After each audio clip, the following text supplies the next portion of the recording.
Hello বন্ধুরা, তোমরা সবাই কেমন আছো? আশা করি তোমরা সবাই ভালো আছো। তা বন্ধুরা, আজকে দেখো তোমাদের সাথে কী শেয়ার করছি। আজকে তোমাদের সাথে শেয়ার করছি একটা পুর ভরা বেগুন ভাজা। এই পুর ভরা বেগুন ভাজাটা কিন্তু দারুণ রেসিপি।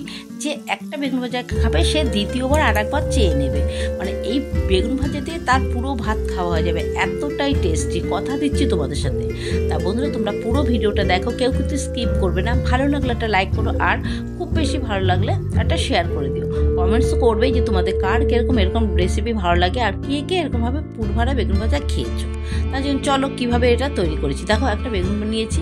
তা বেগুনটাকে আমি এখান থেকে 5 টুকরো নেব।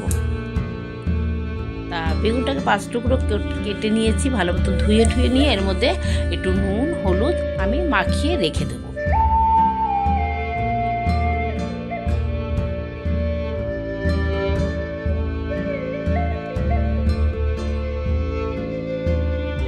বেগুনটাকে কিন্তু মাঝখান দিয়ে আরেকবার একটু চিড়ে নিয়েছি। তা সেটা তোমাদের আর দেখাতে আমি ভুলে গেছি, পরে মনে পড়েছে, এটা পুরোটা দেখাইনি আমি।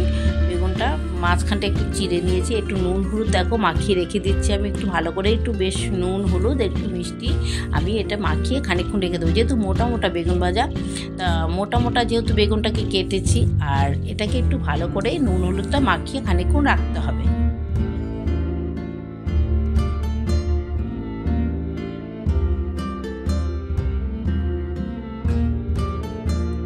তার জন্য দেখো কি নিয়েছি, একটু সাদা সর্ষে, একটু কালা সর্ষে, একটু একটু গুঁড়ো করে নিয়েছি।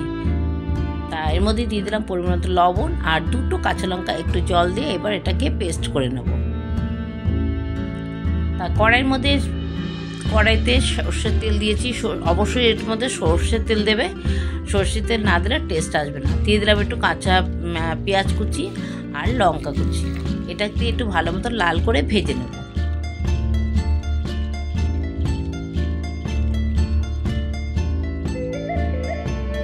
আমার কিন্তু লাল করে ভাজা হচ্ছে। এবার একটু চিংড়ি মাছ, একটু মাঝারি সাইজের চিংড়ি মাছ, ওটাকে কুচি করে নিয়েছি। যেহেতু বেগুনের মধ্যে পুরটা দেবো, বেশি বড় দিলে বা গোটা দিলে ওটা দেওয়া যাবে না, অসুবিধা হবে। তার জন্য চিংড়ি মাছটাকে আমি একদম কুচি করে নিয়েছি। দিয়ে দিলাম পরিমাণ মতন হলুদ আর পরিমাণ মতন লবণ। এটাকে ভালো মতন এর মধ্যে ভেজে নেব।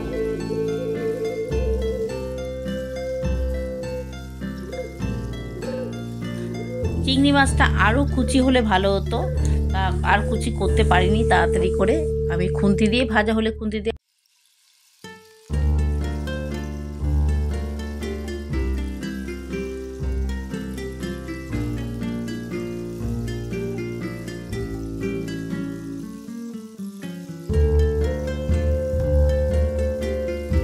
এবার আমি দিয়ে দেবো সাদা সর্ষে কালো সর্ষের যে বেটে রেখেছি সেই পেস্টটা দিয়ে ভালো মতো এবার এটাকে দিয়ে কষাবো।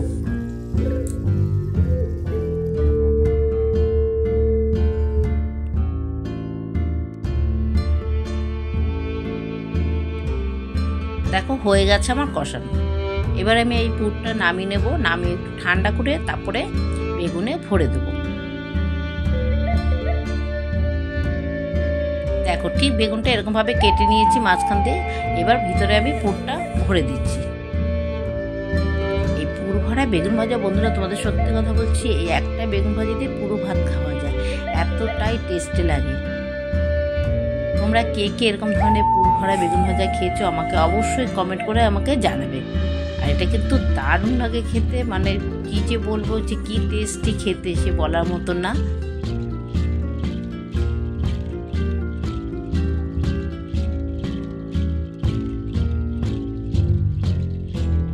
আমি একে সব বেগুনে এরকমভাবে পুরটা ভরে নেব। দেখো ঠিক এরকমভাবে পুরটা ভরে নিয়েছি।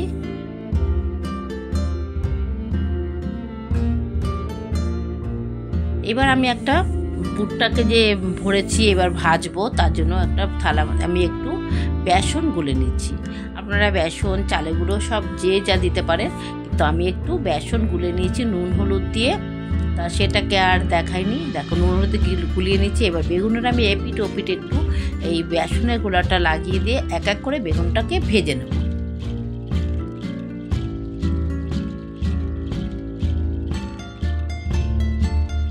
একটু গ্যাসটাকে কমিয়েই ভাজতে হবে, যেহেতু বেগুনগুলো বেশ মোটা মোটা করে কাটা, তা সিদ্ধ হবে, তার জন্য একটু গ্যাসটাকে কমিয়ে কমিয়ে আমি বেগুনগুলোকে লাল লাল করে ভেজে নিচ্ছি।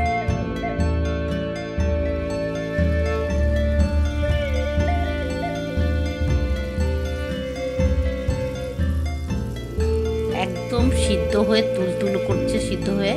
তাই এবার আমি এক এক করে বেগুন ভাজাগুলো নামিয়ে নিচ্ছি।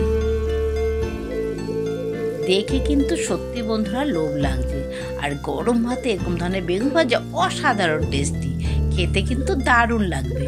আর বন্ধুরা তোমরা কিন্তু কেউ কমেন্ট করতে ভুলো না, তোমরা কে কে এই বেগুন ভাজা খেয়েছো আর কে কে খাওনি। আমার বেগুন ভাজি কিন্তু কমপ্লিট এখানে বন্ধুরা। তোমরা অবশ্যই আমাকে কমেন্ট করবে, আর তোমরা কিন্তু অনেকক্ষণ ধরে ধৈর্য ধরে আমার ভিডিওটা দেখছো, তার জন্য তোমাদের অসংখ্য ধন্যবাদ। আজকের মতো ভিডিওটা এখানেই রাখছি, আবার আসবো পরে ভালো ভালো রেসিপি নিয়ে। টাটা।